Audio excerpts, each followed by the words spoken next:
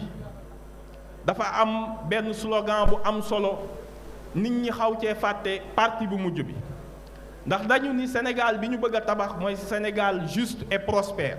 souverain, juste, prospère, mais ancré dans des valeurs fortes. Valeurs fortes yi mooy lan? Mooy pour la première fois ñu am ab gouvernement boo xam ni dafa taxaw ni daara ci ñun la bokk, waaye daara dafa war a contribuer nekk li nga xam ni ci moom la ñuy déparé pour tabax société bi ñu bëgg. loolu pour la première fois ak gouvernement assumé ko, ab gouvernement wane ko ci kàddu yépp. boo demee assemblée nationale doomu daara day nekk président de séance,